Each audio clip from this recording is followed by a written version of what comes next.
Halo pemirsa Kabar Tuntas, saya Marga Rahayu. Kita jumpa lagi dalam podcast yang tayang tentunya setiap hari Rabu. Jangan lupa ya subscribe Kabar Tuntas untuk mengikuti informasi terupdate lainnya. Hari ini saya akan berbincang terkait dengan bagaimana menjadi seorang non-ASN ya di lingkungan pemerintah Kabupaten Penajam Pasir Utara. Ada Mas Nur Ahmad Sani yang sudah 13 tahun jadi tenaga non-ASN gitu ya sebutannya. Gimana kabarnya? Alhamdulillah baik. Gugup juga? Gugup, pasti gugup. Gugup ya? Karena ini baru pertama kali nih. baru pertama kali ya? Iya. Mau disapa dulu nggak nih? Sobat Kabar Tuntas nih yang lagi nonton. Assalamualaikum warahmatullahi wabarakatuh.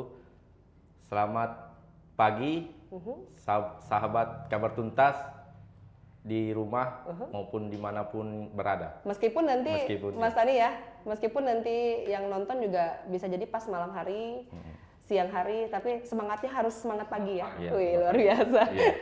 Oke, kita kan bahas tentang non-ASN ya. 13 tahun jadi non-ASN. Waktu itu pertama kali non-ASN-nya di instansi mana? Masih namanya dulu sebelum Bapenda kan namanya Dispenda, Pak. Oh, Dispenda. Iya, Berarti saya dari awal Dispenda iya, ya? Dispenda. Tahun saya masuk Dispenda itu tahun 2011.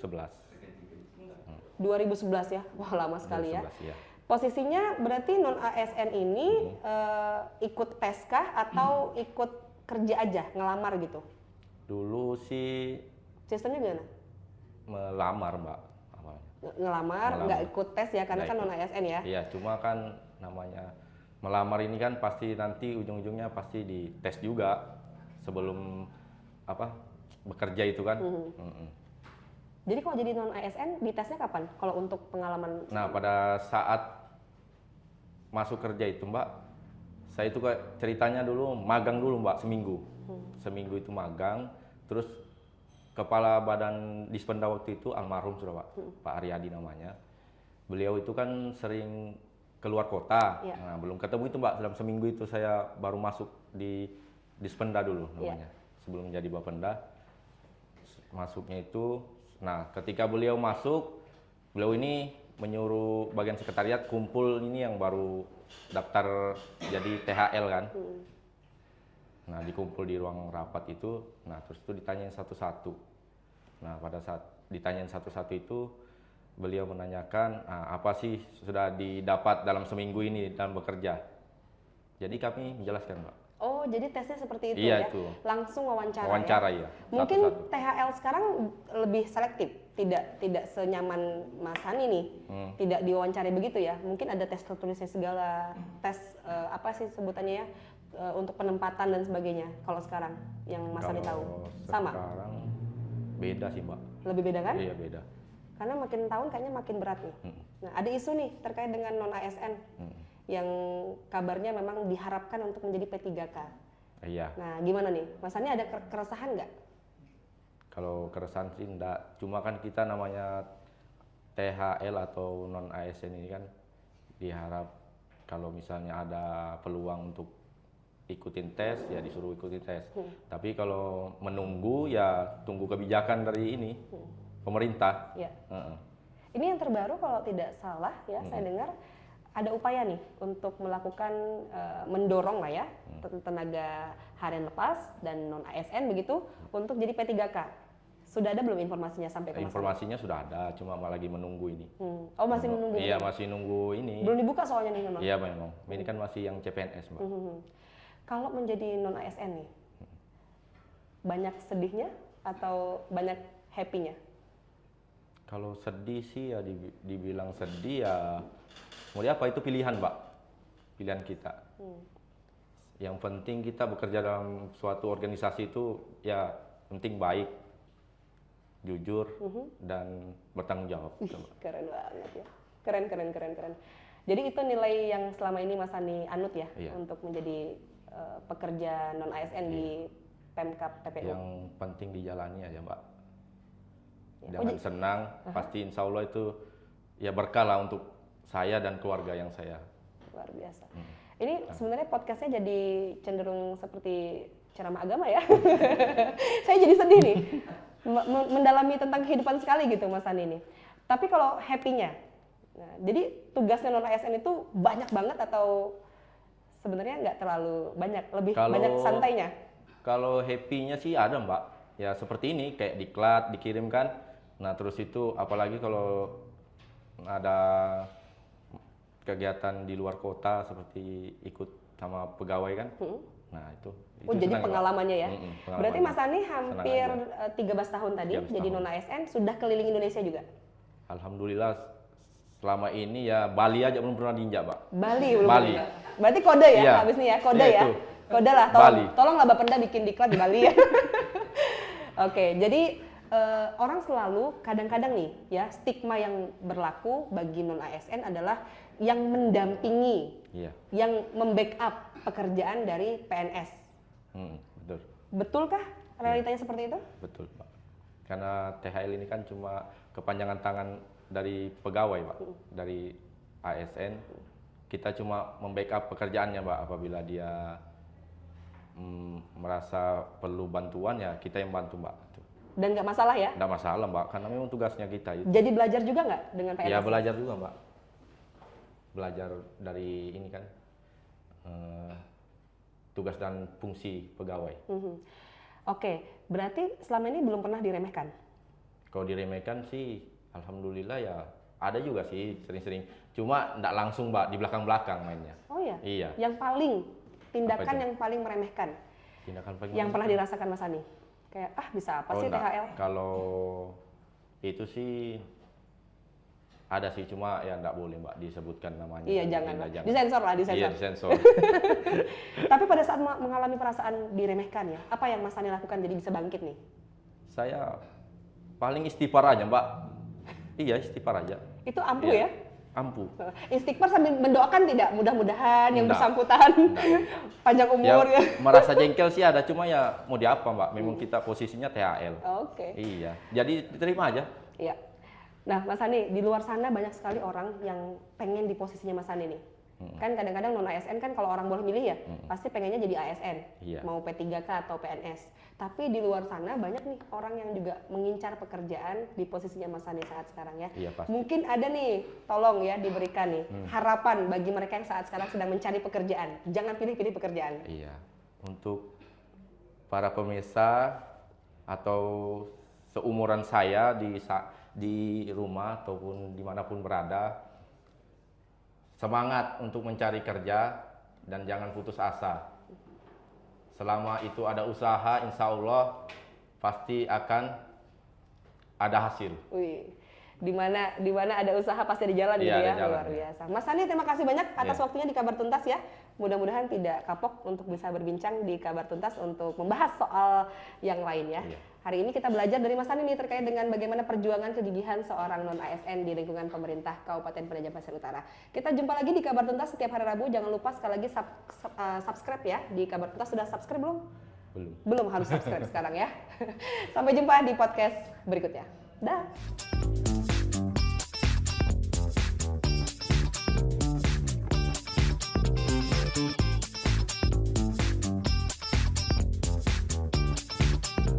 Assalamualaikum warahmatullahi wabarakatuh. Waalaikumsalam. Halo pemirsa Kabar Tuntas. Saya Nur Ahmad Sani bersama narasumber kita Mbak Marga Rahayu. Iya. Tepuk tangannya mana dong?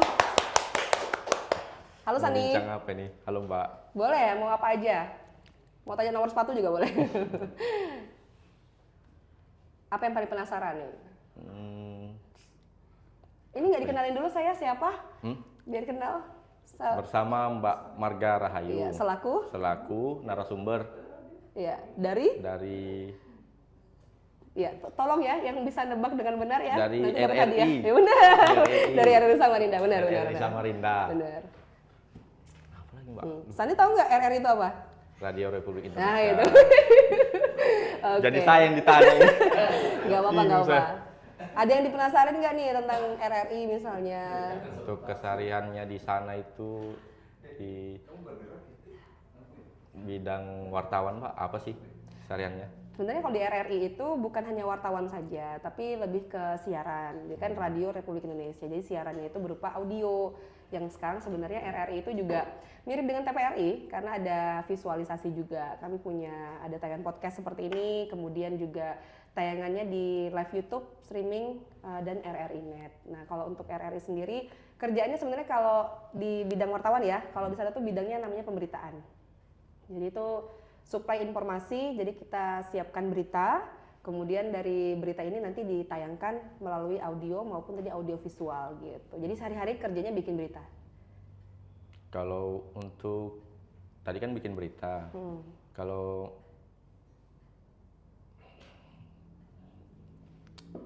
siarannya? Kalau siarannya sama. Kalau siaran itu biasanya dari pemberitaan dulu, kemudian nanti informasi di pemberitaan itu akan dibacakan oleh penyiar. Jadi antara reporter dengan penyiar itu jadi bidang yang berbeda. Jadi ada pemberitaan dan ada siaran. Nah, yang biasanya Sani dengar tuh misalnya lagi di mobil, kan suka dengar radio nggak sih? Suka dengar musiknya gitu kan. Ada beberapa kali pada saat musik ganti kan ada penyiar yang masukkan halo pendengar misalnya gitu kan. Nah, itu penyiar itu. Nah, di situ informasinya yang mereka bacakan biasanya disuplai sama tim pemberitaan gitu. Jadi kita ada konektivitas. Kalau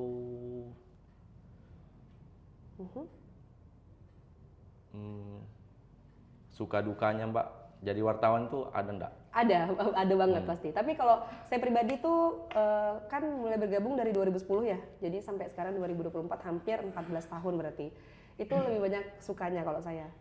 Karena secara kesejahteraan juga enak menjadi wartawan ya, apalagi kan menjadi wartawan di satu lembaga besar ya. RRI itu menurut saya lembaga yang cukup besar untuk media radio. Kemudian jadi agak mudah pada saat mau liputan kemana aja tuh lebih gampang diterimanya gitu. Karena termasuk media mainstream. Kemudian punya pengalaman, misalnya wawancara menteri, kemudian juga pengalaman untuk langsung datang ke site yang mungkin tidak semua orang bisa. Saya pernah liputan ke site tambang atau site perkebunan kelapa sawit yang updeling namanya. Jadi saya baru tahu pada saat masuk ke perkebunan sawit, saya pikir itu kan hutan aja ya.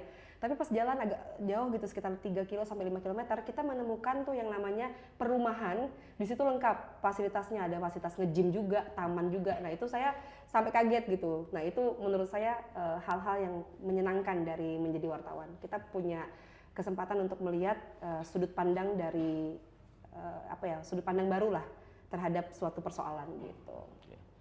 Nah, saya pernah dengar ini, Mbak ini pernah dapat penghargaan. Bener, Dan alhamdulillah.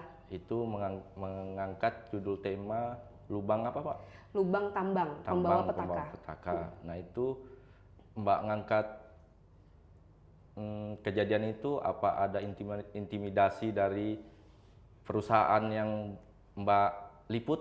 Wah, bagus banget nih pertanyaannya ya. Saya jarang dapat pertanyaan seperti ini sebenarnya. Kalau pada saat meliput, sebenarnya total peliputan saya itu dari 2014.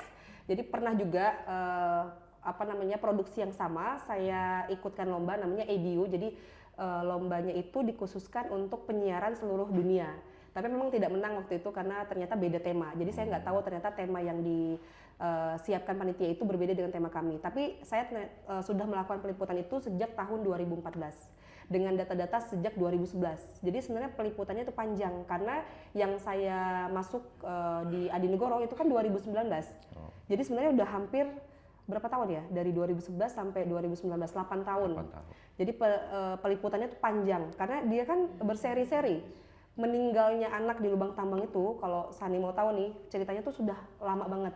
Karena sampai di detik saya liputan terakhir di 2019 sudah ada 34 anak yang meninggal dan tidak ada penyelesaian sama sekali, hanya uang santunan, uang duka. Nah, waktu itu saya posisinya dapat intimidasi dari oknum yang mengatasnamakan dia institusi kepolisian. Gitu. Tapi setelah dilakukan penelusuran dan saya minta pendampingan dengan teman-teman wartawan, karena kan kita ada asosiasi wartawan kan. Kalau saya tergabungnya di Persatuan Wartawan Indonesia. Nah, kita minta tolong pendampingan waktu itu. Ternyata oknum tersebut itu bukan polisi, tapi dia salah satu lah ya backup dari perusahaan. Jadi saya diteror, dibilang ya seperti biasa ya, ancaman-ancaman, intimidasi kalau tidak. Tapi alhamdulillah dengan pendampingan saya tetap berani maju. Gitu. Meskipun di liputan itu ya menggantung juga, karena kan tidak ada penyelesaian yang pas kan. Gitu. Dan akhirnya berulang kembali sampai sekarang. Kalau ini kan Mbak sudah dari dulu di RRI itu sekarang kan di bawah naungan Kominfo Mbak katanya tadi kan. Nah Mbak itu P3K diterima tahun berapa Mbak? P3K 2022. 2022 ya. Ya. Sebelumnya PBPNS kalau kami istilahnya. di Jadi sini ya. honor pusat dari RRI gitu. Luar biasa Mbak. Makasih. Anunya. Siap. Ada lagi yang bikin Sandi penasaran? Apa ya? Pesan dan kesannya sebagai wartawan selama ini apa sih Mbak? Kembali lagi ya, kalau namanya wartawan kan kita itu meliput dan menghadirkan hasil liputan kita dengan senyata-nyatanya. Jadi wartawan itu tidak diperkenankan untuk menambah-nambahkan bumbu di liputannya gitu. Nah jadi itu menurut saya menjadi bagian dari perjuangan. Jadi kalau orang zaman dulu ya berjuangnya kan berperang tuh pakai bambu ya, melawan penjajah. Nah kalau kita ini sekarang perangnya melawan kabar-kabar hoax. Nah RRI itu alhamdulillah termasuk menjadi salah satu media yang masih sangat dipercaya untuk mencari informasi, oh yang hoax ini seperti ini, jadi meluruskannya melalui RRI. Nah saya pikir ini salah satu amal jariah juga sih ya, dengan cara menghadirkan liputan yang berimbang. Jadi orang yang tadinya mungkin tertindas, kan banyak posisi yang termarginalkan tuh, yang tidak tersentuh pemerintah, kita yang ngangkat dan akhirnya dapat bantuan dari pemerintah, itu ada satu kepuasan batin tersendiri. Jadi mudah-mudahan yang nonton nih hari ini bisa mengambil pelajaran nih pada saat ingin berbuat lebih banyak, salah satunya bisa menjadi wartawan gitu. Luar biasa. Oke para pemirsa, mungkin apa Pak tutupnya? Ya cukup ya. Cukup. Nah, sampai di sini. Oke sampai di sini pemirsa Kabar Tuntas. Luar biasa sambutan untuk Mbak Marga Oke. Rahayu sebagai narasumber kita. Ucapkan terima kasih. Wassalamualaikum.